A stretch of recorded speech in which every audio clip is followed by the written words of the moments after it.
আসসালামু আলাইকুম বন্ধুরা, আশা করি আপনারা সকলেই ভালো আছেন। সূরা ইখলাস কোন সময় পড়লে সাথে সাথে ফল পাওয়া যায় এবং মনের সব আশা পূরণ হয়ে যায়, জানলে অবাক হবেন। আমি আপনাদের অনুরোধ করব ভিডিওটি একেবারে শেষ পর্যন্ত দেখার জন্য। প্রিয় দর্শক, সূরা ইখলাস ছোট এই কারণে আমাদের মধ্যে অনেক মানুষের মুখস্থ আছে। যারা কোরআন শরীফ পড়তে জানে তাদের এবং যারা কোরআন শরীফ পড়তে জানেন না তাদের মধ্যেও অনেক মানুষের জানা আছে। অনেক ইমাম রয়েছে যারা সূরা ইখলাস অনেক ছোট কিন্তু অনেক ফজিলতপূর্ণ হওয়ার কারণে তারা প্রায় সময় নামাজের মধ্যে সূরা ইখলাস পাঠ করে থাকে। আর সূরাটি খুব ছোট হওয়ার কারণে মানুষের মুখস্থও হয়ে যায়। আর যারা মা বোনেরা রয়েছেন তারাও সূরাটি খুব ছোট হওয়ার কারণে মানুষের কাছে এটা শুনে শুনে মুখস্থ করে ফেলেন। তারপরেও যাদের মুখস্থ নেই তাদেরকে আমি আজকে এই আমলটি বলে দেওয়ার পর মুখস্থ করার চেষ্টা করব। আগে আমি আমলটি কিভাবে করবেন, কোন নিয়মে পড়তে হয় এবং সূরা ইখলাসের কিছু ফজিলত সম্পর্কে আমি আপনাদেরকে বলবো। তারপরে আমি যাদের সূরা ইখলাস মুখস্থ নেই তাদের তা মুখস্থ করানোর চেষ্টা করব। সূরা ইখলাসের বর্ণনা করতে গিয়ে সূরা ইখলাসকে কোরআনের তৃতীয়াংশ বলা হয়েছে। তাহলে একবার শুনুন এই সূরা ইখলাসের কত গুরুত্বপূর্ণ ফজিলত রয়েছে। একবার এক সাহাবী নামাজের প্রতি 2 রাকাতের মধ্যে একবার পড়তেন।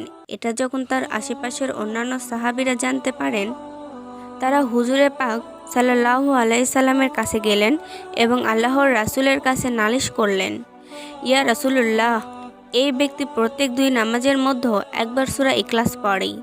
এখন আল্লাহর রাসূল সাল্লাল্লাহু আলাইহি সাল্লাম সেই ব্যক্তিকে জিজ্ঞাসা করলেন যে এই কথা কি সত্য কিনা, প্রত্যেক 2 রাকাত নামাজের মধ্যে একবার সূরা ইখলাস পড়ো।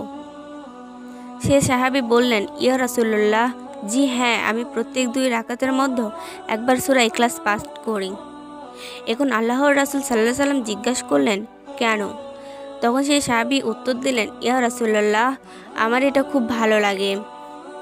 সূরা ইখলাস অনেক বড় ফজিলতপূর্ণ এবং আমার এটি পাঠ করতে খুব ভালো লাগে, এই কারণেই আমি পড়ি। তখন আল্লাহর রাসূল আর তাকে নিষেধ করেননি এবং সেই সাহাবী এই সূরাটি পড়ার কারণে এবং এই সূরাটির প্রতি ভালোবাসা রাখার কারণে জান্নাত নসিব হবে। আল্লাহর রাসূলের হাদিস অনুযায়ী এই কথা প্রমাণিত হয়েছে। প্রিয় দর্শক, তো সূরা ইখলাস এটি মক্কার অবতীর্ণ। সূরাটি কোরআন শরীফে 112 নম্বর সূরা, আয়াত সংখ্যা হলো 4 আর শব্দ সংখ্যা 15টি এবং অক্ষর হলো 47টি। এই সূরাতে আল্লাহ তাআলা অস্তিত্ব ও সত্তার সবচেয়ে সুন্দর ব্যাখ্যা রয়েছে, যার কারণে এই সূরাটি খুব বেশি ফজিলতপূর্ণ। একসময় কাফেররা, ইহুদিরা মুসলমানদেরকে প্রশ্ন করল, তোমাদের রবের পরিচয় কি? তোমাদের আল্লাহ কি পরিচয়? সে কিসের তৈরি? সোনা, রূপা নাকি মাটির তৈরি? সে কিসের তৈরি? এই প্রশ্ন যখন মুসলমানদেরকে করা হলো তখন তার জবাবে এই সূরাটি নাজিল হয়েছে। হাদিসে এসেছে, যখন এক ব্যক্তি রাসূল সাল্লাল্লাহু আলাইহি সাল্লামের কাছে গিয়ে জিজ্ঞাসা করলেন যে আমি সূরা ইখলাসকে ভালোবাসি, তখন আল্লাহর রাসূল সাল্লাল্লাহু আলাইহি সাল্লাম বলেন, এই সূরাকে ভালোবাসার কারণে তুমি জান্নাতে যেতে পারবে। সুবহানাল্লাহ। মুসনাদের আহমদ শরীফে এই হাদিসটি আছে। দর্শক, এখন আপনারা বুঝতে পারলেন তো এই সূরাটায় কত ফজিলতপূর্ণ। এক রাসূল সাল্লাল্লাহু আলাইহি সাল্লাম বললেন, তোমরা সবাই একত্রিত হয়ে যাও, আমি তোমাদেরকে কোরআনের 1/3 শোনাবো। এরপর রাসূল সাল্লাল্লাহু আলাইহি সাল্লাম সূরা ইখলাস তিলাওয়াত করা শুরু করলেন। এই হাদিসটি মুসলিম এবং তিরমিজি শরীফে রয়েছে। প্রিয় দর্শক, বিপদ আপদ বালা মুসিবত এই সূরাটি পাঠ করলে আল্লাহ তাআলা তাকে বিপদ আপদ থেকে মুক্তি দিয়ে থাকেন। হাদিস শরীফে এসেছে, রাসূল সাল্লাল্লাহু আলাইহি সাল্লাম বলেছেন, যে ব্যক্তি সকাল বিকাল সূরা ইখলাস, সূরা ফালাক, সূরা নাস পাঠ করবে, আল্লাহ তাআলা তাকে সব ধরনের বিপদ আপদ বালা মুসিবত এবং হতাশা থেকে রক্ষা করবেন। এই হাদিসটি আবু দাউদ এবং তিরমিজি ও নাসাই শরীফে রয়েছে। দর্শক, আপনাদেরকে আরেকটি সুন্দর হাদিস শোনাই। তাহলে রাসূল সাল্লাল্লাহু আলাইহি সাল্লাম প্রত্যেক দিন ঘুমানোর আগে সূরা ইখলাস এবং সূরা ফালাক ও সূরা নাস পাঠ করতেন। এরপর তার 2 হাতে ফু দিয়ে পুরো শরীর এবং মাথা মাসেও করতেন, তারপরেই ঘুমিয়ে পড়তেন। এই হাদিসটি বুখারী, আবু দাউদ ও তিরমিজি শরীফে রয়েছে। দর্শক, এই পর্যন্ত আপনি সূরা ইখলাসের অনেক ফজিলত সম্পর্কে শুনেছেন। এখন তাহলে আমি বলে দিব সূরা ইখলাস কখন কতবার পাঠ করলে সাথে সাথে মনের আশা পূরণ হবে এবং সব ধরনের বিপদ আপদ থেকে বেঁচে থাকতে পারবেন। এখন আমি সূরা ইখলাসের এই আমলটি সম্পর্কে আলোচনা করব। দর্শক, তো এই সূরাটি আমল করার সময় হলো শুক্রবার দিন আসরের নামাজের পর থেকে মাগরিবের নামাজের আগ পর্যন্ত। মাঝের সময়ে আপনি এই সূরাটি 3 বার, 5 বার বা 10 বার পাঠ করবেন। পাঠ করার সময় আপনার সে চাওয়া পাওয়াগুলো আপনার স্মরণে রাখবেন। ধরুন আপনি কোনো শত্রুমি থেকে রক্ষা পেতে চান, তাহলে তা স্মরণে নিয়ে সূরা ইখলাস 3 বার, 5 বার বা 10 বার শুক্রবার আসরের নামাজের পরে মাগরিবের নামাজের আগ পর্যন্ত পাঠ করবেন। তাহলে ইনশাআল্লাহ আপনি অবশ্যই ফলাফল পাবেন। আপনি সেই শত্রুমি থেকে রক্ষা পাবেন। আর যদি আপনি কোনো বালা মুসিবত কিংবা কোনো দুঃখ কষ্ট দূর করার জন্য এই আমলটি করতে চান, তাহলে সেই বালা মুসিবতকে স্মরণ করে বা সেই দুঃখ কষ্টকে স্মরণ করে আপনি শুক্রবার আসরের পর থেকে মাগরিবের আগ পর্যন্ত এই সূরাটি 3 বার, 5 বার বা 10 বার পাঠ করবেন। এখন যদি আপনার শুক্রবারের দিনে এই আমলটি করতে মনে না থাকে, তাহলে কখন করবেন?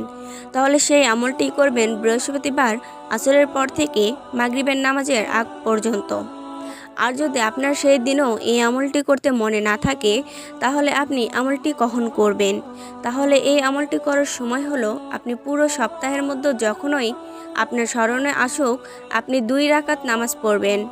অর্থাৎ আপনি একটু ভালো মুহূর্ত বেছে নেবেন, তারপরে 2 রাকাত নামাজ আদায় করবেন। তারপর ভালোভাবে মনোযোগ দিয়ে 3 বার, 5 বার অথবা 10 বার আমলটি করবেন, কোনো একটি উদ্দেশ্য মাথায় নিয়ে। অর্থাৎ আপনার ইচ্ছা ভাবার সাথে সাথে এই আমলটি করবেন, তাহলেই হয়ে যাবে।